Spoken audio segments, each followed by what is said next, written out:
livro é como um filho que sai de casa, né? Você... Não tem mais controle. Ele vai viver a vida dele, e a vida dele é o mundo, né? São os leitores.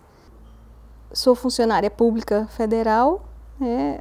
Exerço o cargo de analista judiciário, faço um trabalho de análise de processo, muito diferente do que eu faço em casa, bem que eu trago trabalho também de casa para cá, e uma coisa que às vezes eu tenho que me trabalhar é para me livrar do linguajar jurídico, sabe?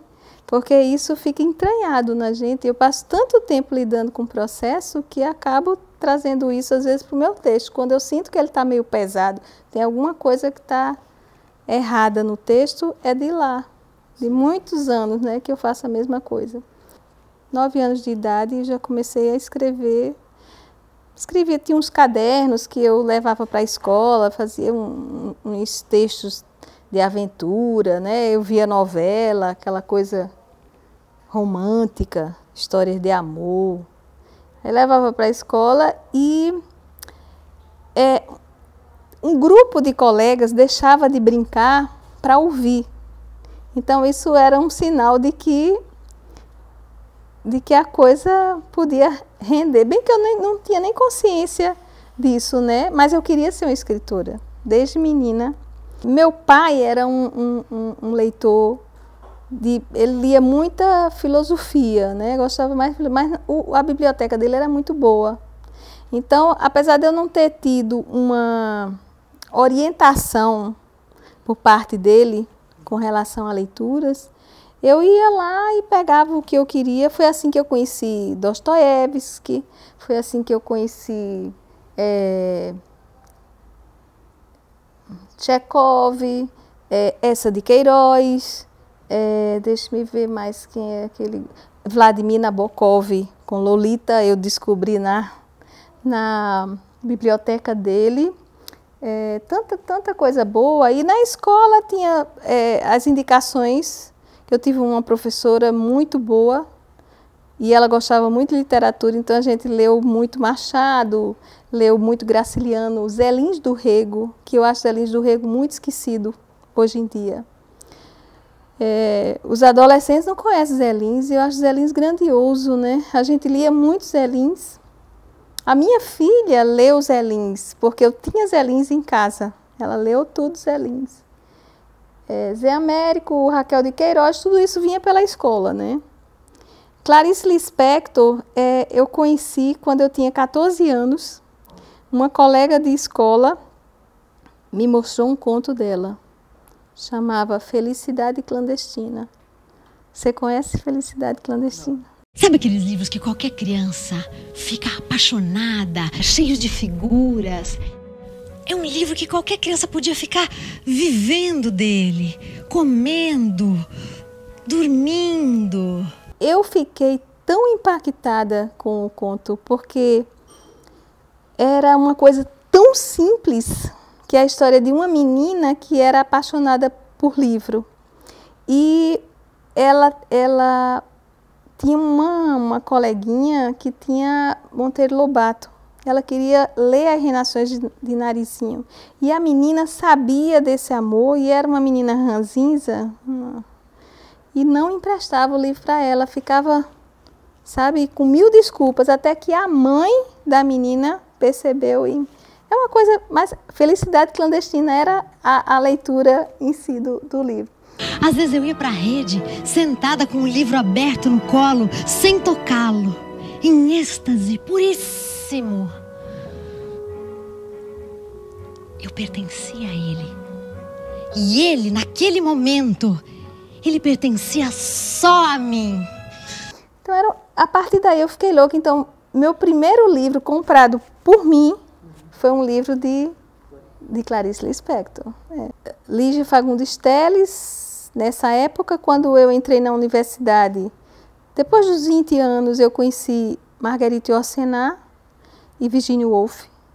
São duas que eu gosto muito. Julio Cortázar, eu conheci também nessa época. Nessa época que eu escrevia contos, né? Então, o Julio Cortázar era o meu grande mestre, ele e Clarice. O meu primeiro livro, que é um livro que eu não gosto, né? Chama Sentimento Marginal, e foi publicado, eu acho que eu era muito jovem, né? Não tinha, assim, não sabia o valor real do meu trabalho, e também tinha a impressão de que eu só seria uma escritora, só seria vista como escritora, e eu própria só me reconheceria como escritora no momento em que eu publicasse um livro. Eu já escrevia para jornal, eu escrevia para o Diário da Borborema e escrevia para o Momento. Essas crônicas passaram a ser mais ficcionais.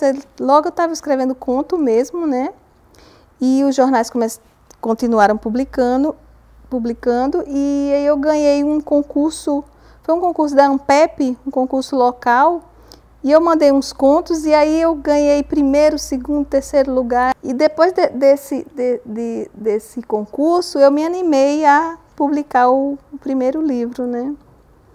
Aí, o segundo já foi através de concurso público da Secretaria de Educação e Cultura, o terceiro também pela Universidade Federal da Paraíba, o quarto já foi uma editora do Sul, a 7 Letras.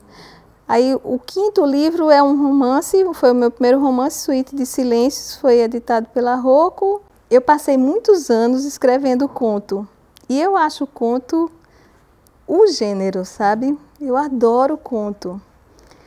Só que quando eu estava tentando publicar o Livro dos Afetos, o Luiz Rufato pegou um conto meu, colocou lá no 30 Mulheres que estão fazendo a coletânea, a nova literatura brasileira. Então, foi ele que mandou uma carta, um e-mail para uma editora da Record, que era, eu acho, Luciana Vilas Boas, e ela, muito gentilmente, me mandou um e-mail dizendo que tinha gostado dos contos, mas que o conto era um gênero pouco comercial, né? E se eu não topava escrever um romance. Então aquilo para mim funcionou como um desafio, né? Leitura. Eu acho que eu sou muito mais leitora do que escritora. Eu digo, se me tirassem os livros, eu acho que eu não escreveria mais nada. Sabe? Então, o que me motiva é um grande livro, um grande romance. Quando eu leio, é aquilo... Puxa, que coisa maravilhosa, que coisa boa. Aquilo me dá vontade de escrever, sabe? Cada livro bom que eu leio é um gatilho para começar alguma coisa nova. Estou de volta. Pintaram de um rosa bem claro o teto do meu quarto. A cama é outra, de casal, mas posso sentir ainda o cheiro antigo dos outros móveis. Colocaram cortinas novas na janela, por onde avisto, com a mesma nitidez, a mancha branca, tal uma lua cheia, na encosta do serrote. Eu acho o processo criativo tão misterioso, né? Porque a gente não sabe exatamente por que é que você começa a escrever algo. Porque eu escrevo primeiro aqui, né? Na minha cabeça. Eu passo todo tempo eu estou escrevendo. E quando eu vou para o computador e começo a passar aquilo para o papel, vamos dizer assim, começo lá a digitar, o texto que eu tinha pensado, né, o que seria, ele acaba se modificando, é como se os personagens, como se a história se escrevesse, como se os personagens dirigissem a história para um outro caminho, né? Eu acho isso uma coisa muito misteriosa, né?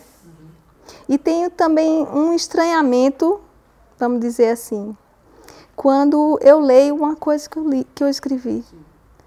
Eu acho que essa é uma sensação que muitos escritores têm. Eu gosto muito do Livro dos Afetos. É um livro de contos, ele está esgotado. Foi editado pela Universidade Federal da Paraíba através de um concurso, né? Eu gosto muito desse livro. Se você me perguntar por quê, eu não sei, não vou saber lhe dizer por quê. mas talvez tenha sido um momento da minha vida, sabe? O sertão é um lugar, é uma região que eu conheço bem, porque meus pais são sertanejos. A minha mãe é de Pombal e meu pai de Catolé do Rocha, então eu nunca vivi lá, mas eu passava as minhas férias escolares quando era criança e adolescente lá, inclusive no mato mesmo, né, na fazenda dos meus avós. E eu tinha essa vontade de escrever sobre o sertão. Tem um pouco do sertão, desse sertão de água, de verde, exuberante, sabe? Tem um pouco disso nos Campos Noturnos do Coração, que é o livro que eu te falei agora, que eu tenho um afeto particular por ele. Novamente me vem a impressão de que as coisas aqui não terminam. O azul do céu limitando-se com o verde das serras, e mais embaixo a casa, o jardim circundando a varanda, as trepadeiras de jasmins, as roseiras e no meio delas, a lembrança de uma avó com o nome de Estrela. É o parágrafo dos Campos Noturnos do Coração, de um dos contos. Salomão o Elefante foi uma brincadeira. Eu escrevi... Existe um livro de Saramago que chama A Viagem do Elefante. E esse elefante realmente existiu, chamava Salomão, né? Ele foi dado de presente pelo um rei de Portugal para um rei da Áustria, daquele Império Austro-Húngaro lá, há muito tempo atrás. Saramago estava num restaurante, num bar, e ele viu numa parede do bar lá a história do Salomão em verso, uma coisa assim. E ele achou interessante e fez uma pesquisa e escreveu esse livro. E o pai da minha filha também tinha esse nome, Salomão, e ele faleceu, quis fazer uma homenagem a ele, tanto eu ofereci o livro para as minhas netas. Eu tenho 2 netas, só tenho uma filha, tenho 2 netas, Marina e Helena.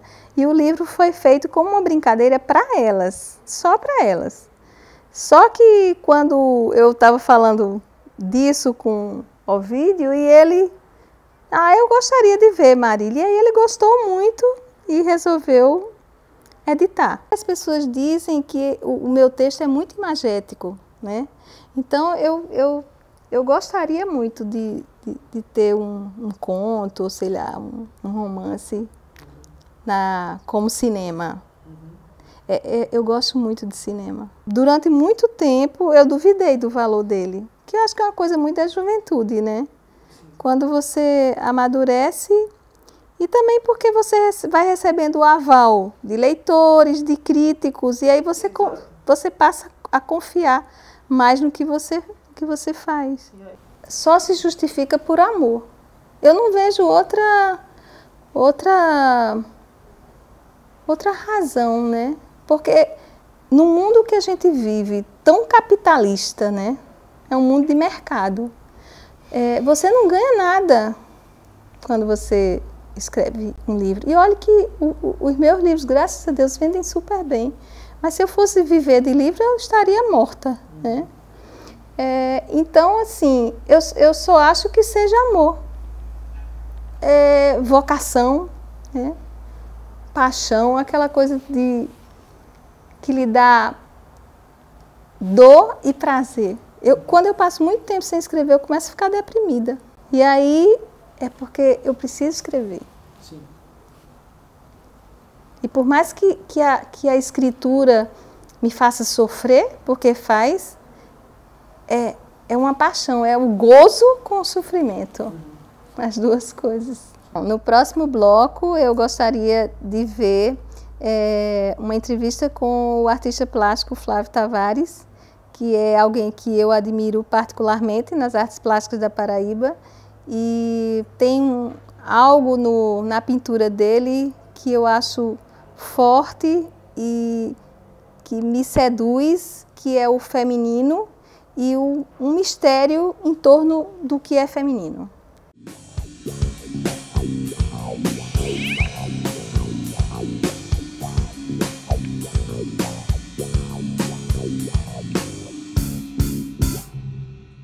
O meu estilo é a figuração humana. Eu seria um geógrafo, vamos dizer, um anatomista do ser humano, da expressão humana. Agora, muito próximo ao expressionismo mexicano. Paraibano, de João Pessoa, 1950. Minha formação colegial foi liceu, Pio X, fiz universidade até o 3º ano, na parte de letras. E antes disso, tive a felicidade de nascer numa casa onde meu pai, meu avô fotógrafo, meu pai médico, mas um grande desenhista.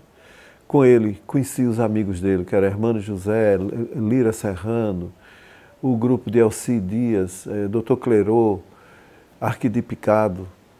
Esse pessoal todo, Ivan Freitas, eles fundaram, em 1946 a 50, o primeiro centro de arte. Logo em seguida, Hermano José, que já era amigo do meu pai, tinha uma formação, talvez das mais importantes, não só estética, mas também na prática, que era um grande gravador premiado. Eu fui ao Rio em 65, com Raul Córdola, conheceu o Rio de Janeiro, e daí Hermano deu uma atenção especial. Mais tarde, em 67, eu participei de Salão de Arte Moderna do Brasil, no Rio de Janeiro, que era a capital, e comecei a fazer exposições sobre a curadoria de Hermano José, no Rio de Janeiro. E Hermano nunca, desse tempo para cá, nunca abandonou os paraibanos. Não era só eu, era Miguel, até atingir a geração de Fred Svence, Hermano atingiu toda essa gama da pintura paraibana, que ele tinha nele uma alma muito democrática. Ele queria deixar a arte, ele não queria deixar o indivíduo só. Ele falava de arte, música, pintura, tudo. Tirei um prêmio de Salão de Arte Global em 74, fui para a Europa pela primeira vez, daí entrei em contatos, comecei a exposição na Alemanha, na França, aí fui para os Estados Unidos, passei um tempo na Universidade de Yale, passei um mês entre Yale e a Universidade de Connecticut. Não era aula, era mais uma oficina, né? Eu mostrava como trabalhava, os alunos viam, e no final do curso eu lancei o livro, que tinha lançado já no Brasil, de 76, O Pavão Sem Mistério, que teve a apresentação de Ziraldo, e no livro de cartoons tinha uns poemas, o livro tem um poema de Marcos Tavares. Eu sou ilustrador, fiz muito cenário de teatro aqui numa época, e por aí eu continuo pintando e desenhando, fiz escultura também. É essa mais ou menos a trajetória. Adquiri muito um desenho com um volume mais arredondado, que era do Barroco. E vim fazer uma ligação disso vendo os livros de Diego Rivera, Orozco, Siqueiros, na arte mexicana, em confluência direta com a arte de Portinari, dos plantadores do café, a cor maravilhosa de Di Cavalcanti, e muitos outros, né? Porque na memória assim, e passando para a Europa, eu achava que eu queria ser Gauguin, que saiu, deixou o continente e foi bater numa ilha, né, no Tahiti, pintando aquelas mulheres. Eu sou um figurativo, né? Agora, eu tenho a impressão, se eu fosse fazer uma análise do estilo, o estilo seria uma caligrafia própria, adquirida também, através, que eu já falei, das influências, mas um estilo figurativo alegórico. Na literatura, eu gosto de me aproximar, ter a pretensão de me aproximar de Gabriel Garcia Marques. Que Gabriel Garcia Marques dizia assim, o realismo mágico, que ele começou com o livro o Relato de um Náufrago, é um relato mesmo da vida da gente aqui na América Latina. A realidade da gente é tão absurda que ela se torna fantasiosa. O processo criativo meu já está semeado com vários momentos assim de profusão de imagens já feitas, que isso é bom e não é. Porque às vezes você vai diante do quadro já com a coisa pré-estabelecida.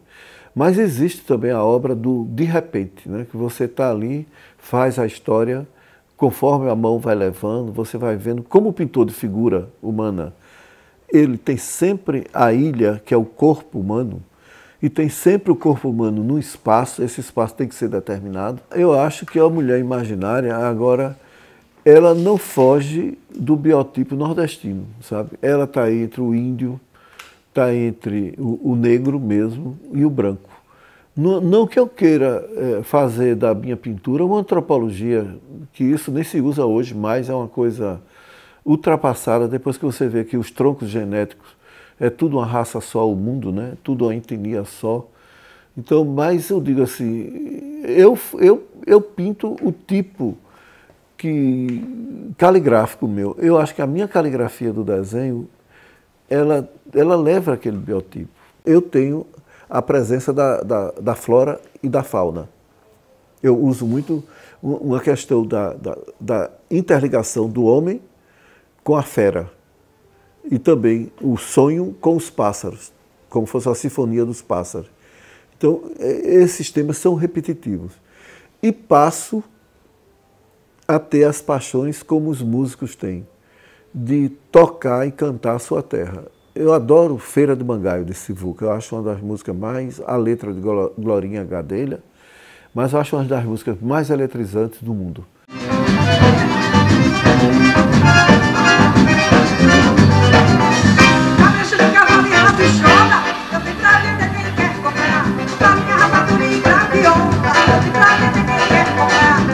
Eu pinto o que vejo e pinto o que não vejo, que seria o sonho. Mas não escapo entre esses dois parâmetros de pintar a figura humana. Pinto paisagens, evidentemente, mas a minha visão é ótica. Eu tenho uma visão de olhar, ver o varadouro, ver a praia, e com isso talvez eu seja um pintor do excesso. Às vezes não é bom isso, não. A arte mesmo grande, ela é a arte de simplificar. O quadro da Estação Ciência é uma síntese, ele veio na hora certa. Uma síntese de pegar toda essa profusão de imagem, de história. Eu gosto muito do quadro da Academia Paraibana de Letras, o Augusto dos Anjos. Eu pela primeira vez, depois de passar muitos anos que eu pintei, foi Luiz Augusto Crispim que me encomendou um quadro, porque lá é a Casa de Augusto dos Anjos. Eu ficava achando muito difícil o universo de Augusto dos Anjos. Um universo muito triste, assim, pesado, verdadeiro, e talvez um dos maiores poetas do mundo, né? Iluminou com as letras das suas poesias a tragédia humana. Aí eu peguei, me interiorizei muito com os poemas de Augusto dos Anjos. E parti para um ovo cósmico, que seria o espelho que ele usava, porque ele só escreveu o eu, né? Um livro. E todo homem antigamente, ele andava com um espelhinho, olhando, porque todo homem antigamente se olhava, né? Como é que estava o seu rosto. E achei interessante essa interligação do espelho com o eu. Não era o eu de Narciso, não, mas era o eu do eu mesmo. E eu fiz esse espelho, ele olhando. Por detrás dele, possivelmente, está o Tamarindo, né, que ele disse que ia morrer, e o Tamarindo ficava, que está lá no engenho Pau d'Arco. Daí eu desenvolvi a ama de leite, os fantasmas dele, a morte, que era uma coisa que constantemente circulava. Eu acho esse quadro bate... É o contrário dos dois quadros que eu acho que eu tenho assim, no coração, assim, como ponto de partida, não é ponto final não, que eu tenho o maior medo dessa história de dizer o melhor, porque dá a entender que você não vai fazer mais nada além disso, né?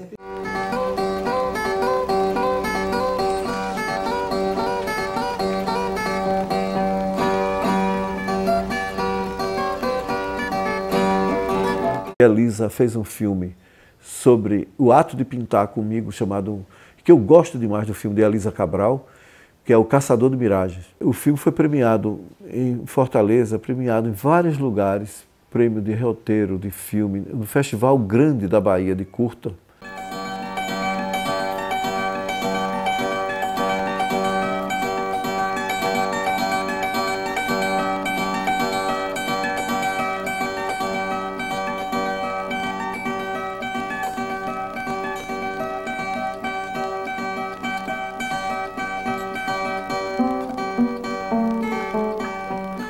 Se eu fosse cristalizar a ideia minha do biotipo mesmo de pintura, Eu não sei pintar, uma coisa muito ruim, isso é trauma psicanalítico, que eu estou aqui no birô.